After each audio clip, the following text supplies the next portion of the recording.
नमस्कार है आप सभी को और बहुत बहुत स्वागत है कक्षा 10 की हिंदी की ऑनलाइन क्लास में आप सभी का। नववर्ष की आपको बहुत बहुत शुभकामनाएं। तो आज का हम टॉपिक जो लेंगे वो टॉपिक है अपठित गद्यांश या पद्यांश, या आप कह सकते हैं अपठित बोध, जो कि आपकी बोर्ड परीक्षा के लिए उपयोगी है। और वहीं अपठित गद्यांश और पद्यांश दोनों ही परीक्षा में पूछे जाते हैं। तो हालांकि इस बार के संशोधित पाठ्यक्रम के अनुसार आपका अपठित पद्यांश आएगा, जिसमें काव्यांश पूछा जाता है, अर्थात कविता से संबंधित जो है पद्य रूप लिया जाएगा, पद्यांश लिया जाएगा और उसके आधार पर आपको उत्तर देना है।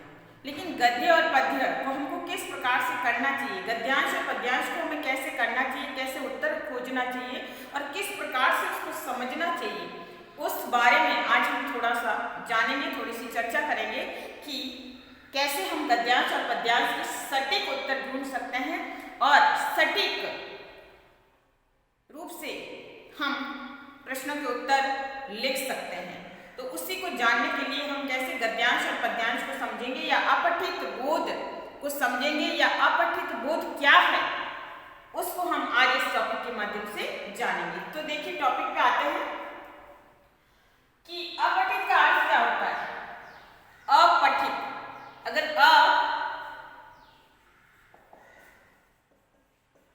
शब्द को हम माने तो उपसर्ग है और पठित यानी कि नहीं, और पठित यानी पढ़ा हुआ। तो अगर नहीं पढ़ा हुआ, ठीक है, तो उपसर्ग और इसको शब्द को साथ में जोड़ देंगे तो अपठित यानी नहीं और पठित यानी पढ़ा हुआ। तो इसका अर्थ होता है कि नहीं पढ़ा हुआ, अर्थात जो आपके द्वारा नहीं पढ़ा गया वो अपठित बोध होता है। ठीक है, अब अपठित की परिभाषा अगर हम समझे तो अपठित की परिभाषा क्या होगी, वो परिभाषा जानते हैं। देखिए अपठित का अर्थ होता है, इसमें गद्य और पद्य कुछ भी हो सकता है, गद्यांश हो सकता है और पद्यांश हो सकता है। और वही कि अपठित का अर्थ वह अंश या वह अंश जो आपने पहले नहीं पढ़ा, अर्थात जो आपके पाठ्यक्रम में शामिल नहीं था, जो आपके सिलेबस के अंतर्गत नहीं था और जिसे आपने नहीं पढ़ा, तो वो होता है अपठित। या इसका अर्थ है कि जो आपने नहीं पढ़ा वो अपठित कहलाता है और जो पाठ्यक्रम में शामिल नहीं है तो अपठित कहलाता है। ये अंश पाठ्यक्रम आधारित पुस्तक से न लेकर अन्य पुस्तक से लिया जाता है कि जो अपठित जो गद्यांश या पद्यांश जो आता है, हम सत्र भर में पाठ्य पुस्तक को समझते हैं, जानते हैं, उसके काव्यांश को पढ़ लेते हैं, उसके गद्यांश को पढ़ लेते हैं, उसके सारे पाठों को हम समझ लेते हैं, तो वो तो हमें पूरी तरह से ज्ञात हो जाती है। और हमारी सत्र भर के दोहरान के दौरान, बार बार परीक्षा या टेस्ट होने के दौरान हमें उस पाठ्यक्रम का ज्ञान हो जाता है कि कौन सा पाठ में क्या है या किसकी विषय वस्तु क्या है, उसका मूल अंश क्या है, वो तो हमें ज्ञात हो जाता है। तो ऐसे में उस पाठ्यक्रम के अंतर्गत आए विषयों का तो हमें ज्ञान हो जाता है, हमारी समझ या हमारा बोध है उसके आधार पर विकसित हो जाता है। लेकिन जो अपठित होता है वो हमारे पाठ्यक्रम के अंतर्गत शामिल नहीं होता, यानी जो पाठ्य पुस्तक के अंतर्गत जो पाठ्यक्रम दिया गया उसके अंदर अपठित नहीं होता है। वो किसी अन्य संदर्भ पुस्तक से लिया जा सकता है, वो किसी अन्य पुस्तक से लिया जा सकता है, वो आपके लिए जो है मौलिक समझ विकसित करने के लिए किसी भी इस प्रकार की पुस्तक से लिया जा सकता है। तो भाषा आधारित, जिसमें आपकी भाषा की समझ को विकसित करने की क्षमता हो, वैसे ही किसी भी पुस्तक से वो लिया जा सकता है और फिर वो आपको पद्यांश या गद्यांश के रूप में डाला जाता है। तो जो आपने नहीं पढ़ा वही अपठित कहलाता है। अब अपठित का क्या महत्व है, वो हमारे लिए कैसे उपयोगी है, किस प्रकार से हम अपठित को जान सकते हैं, या हम कैसे अपठित को पढ़कर हम कुछ नया सीखेंगे, उसके बारे में देखिए। अपठित का महत्व कि जो अपठित गद्यांश या पद्यांश जो हमारे प्रश्न पत्र के दौरान आता है या जो भी हमारे पाठ्यक्रम के अतिरिक्त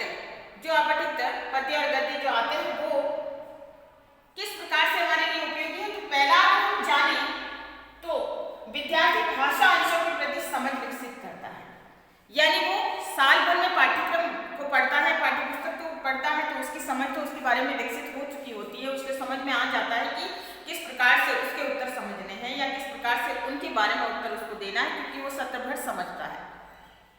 लेकिन जो अपठित आता है उसमें विद्यार्थी के लिए वो एकदम नया होता है। जो उसके सामने जो अंश दिया जाता है गद्य या पद्य के रूप में, वो विद्यार्थी के लिए नया होता है। तो ऐसे में विद्यार्थी उसको पढ़ेगा और उसको पढ़ने के आधार पे अब उसको वहां पे स्वनिर्णय लेना है, स्वनिर्णय की समझ को विकसित करना, उसकी भाषा के प्रति उसकी समझ को विकसित करना उसका उद्देश्य होता है कि किस प्रकार से उसमें से उसको उत्तर ढूंढने हैं।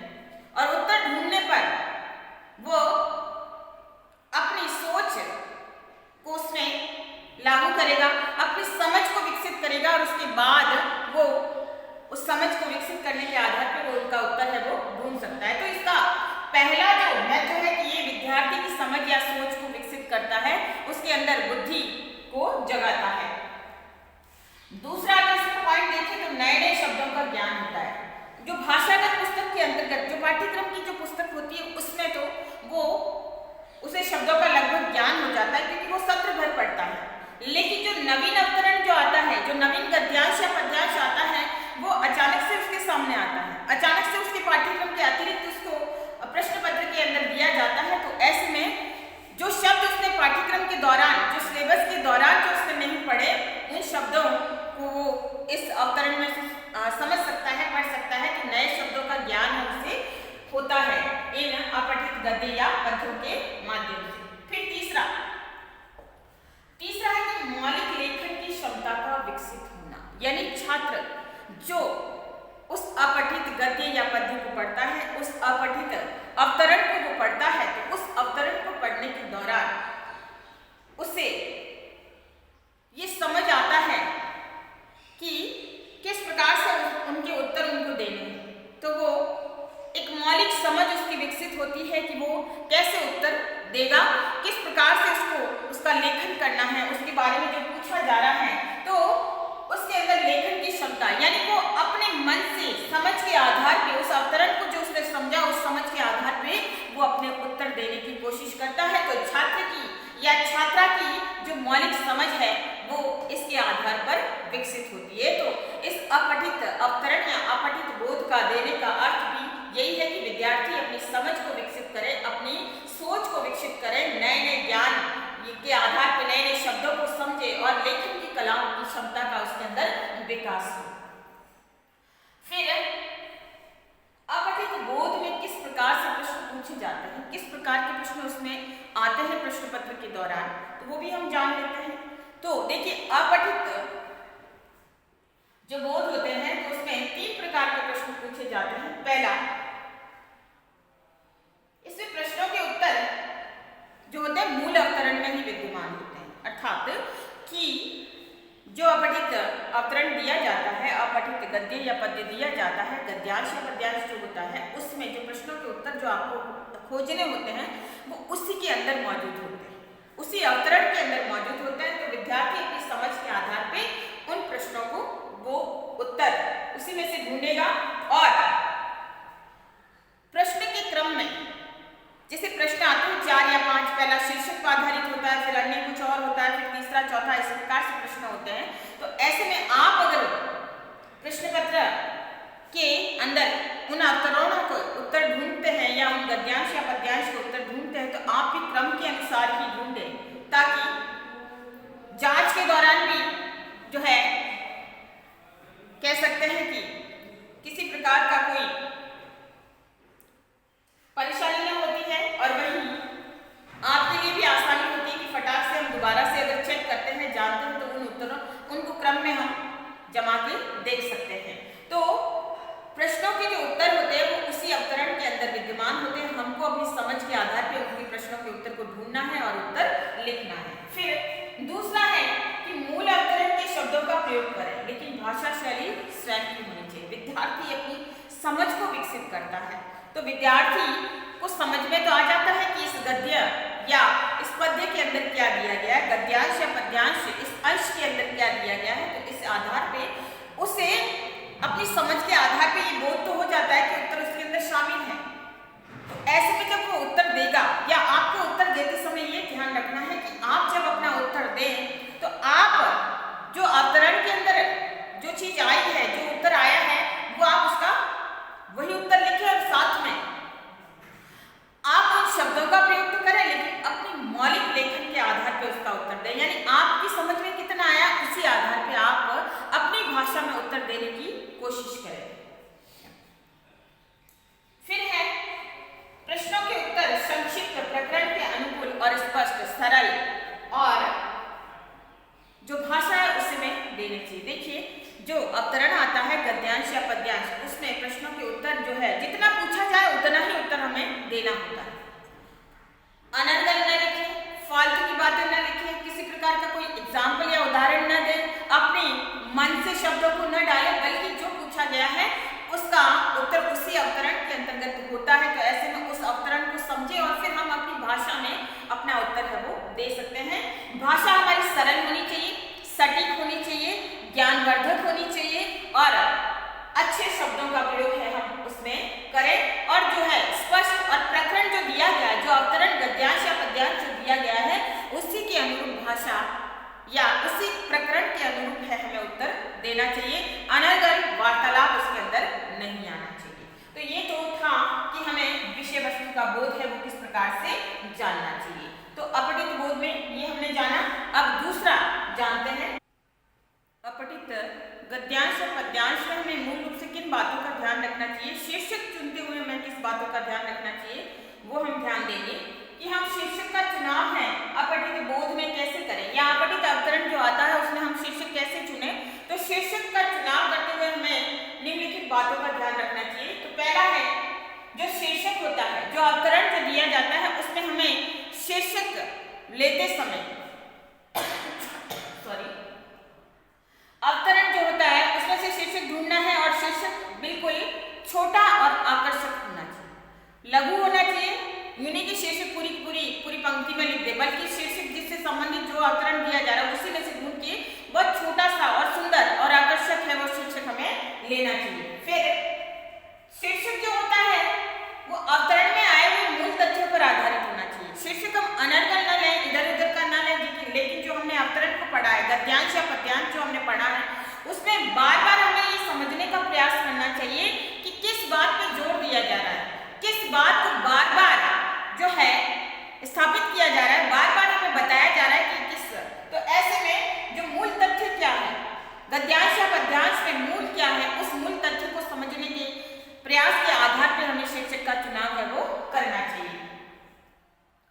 फिर है अपठित अवतरण से संबंधित विषय पर होना चाहिए, यानी शीर्षक हम कुछ भी न लें, बल्कि अपठित अवतरण या गद्यांश या जो पद्यांश दिया जाता है उसमें हमें उसको सोचना और समझना चाहिए कि हमें किस बात के बारे में बताया जा रहा है, किस चीज के बारे में बताया जा रहा है, किस संदर्भ में बात की गई है, और उस संदर्भ को हमें समझने के आधार पे फिर अंत में हमें शीर्षक का चुनाव है वो करना चाहिए। ठीक है। चौथा, हम बहुत सारे छात्र या छात्राएं हैं वो बार बार कंफ्यूज हो जाते हैं कि वो क्या शीर्षक लें, उन्हें समझ में नहीं आता, वो कुछ भी लिख देते हैं या पूरी पंक्ति में अपना उत्तर है शीर्षक लिखा देते हैं और ऐसे में उनके नंबर है वो कट जाते हैं, अंक कट जाते हैं। तो हमें शीर्षक को समझते समय ध्यान देना है कि किस संदर्भ में बात की जा रही है। फिर शीर्षक मुख्य रूप से प्राय अधिकतर मोस्ट ऑफ जिसे हम कह सकते हैं या तो अवतरण या गद्यांश या पद्यांश जो दिया जाता है उसके प्रारंभ में आता है या फिर अंत में होता है। तो इसको समझने के लिए हमें बार बार गद्यांश या पद्यांश को पढ़ना होगा, कम से कम 3-4 बार उस चीज को पढ़ें, उस अवतरण को पढ़ें कि उसमें किस बात के बारे में कहा जा रहा है, किस संदर्भ में बात की जा रही है, और उसके आधार पे आप अपनी समझ, अपनी सोच को विकसित करके आप उत्तर है वो दे सकते हैं। तो फिर आप ये ध्यान दें कि प्रारंभ में किस बात को कहा जा रहा है, अंत में किस बात को कहा जा रहा है, मध्य में किस बात को कहा जा रहा है और अंत में आप अपना निष्कर्ष निकाल सकते हैं कि आपको क्या शीर्षक देना है, क्योंकि बार बार पढ़ने पर आपको समझ में आ जाएगा कि किस संदर्भ में बात की जा रही है। तो उसी के आधार पे आप अपना शीर्षक का चुनाव करें और शीर्षक छोटा और आकर्षक चुनें।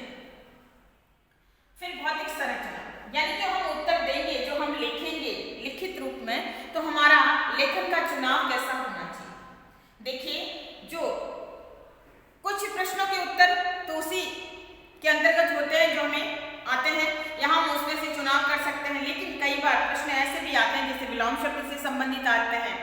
पर्यायवाची से संबंधित आते हैं या अन्य किसी भी प्रकार का समास है, संधि है, कुछ भी पूछा जा सकता है।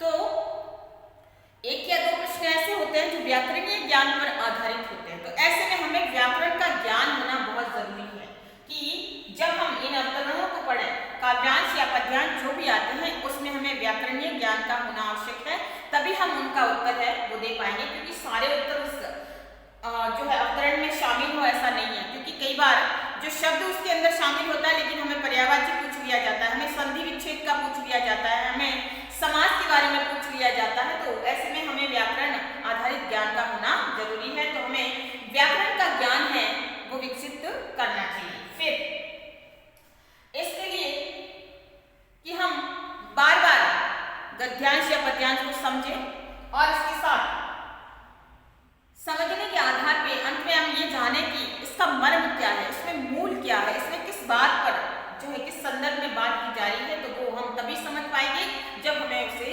बार बार पढ़ेंगे, तभी हमें उसकी वास्तविक जो है मूल तथ्य है वो समझ में आएगा। तो इस प्रकार से हम गद्यांश या पद्यांश को करते समय अगर इन सभी बातों का ध्यान रखें तो हम सभी प्रश्नों के सटीक, सरल और स्पष्ट उत्तर दे सकते हैं और हम अपना अंक कहीं भी नहीं कटवाएंगे। तो ऐसे में हमें पूरे के पूरे सही और उचित अंक है वो हमें हमारे विषय के अंतर्गत मिल जाते हैं।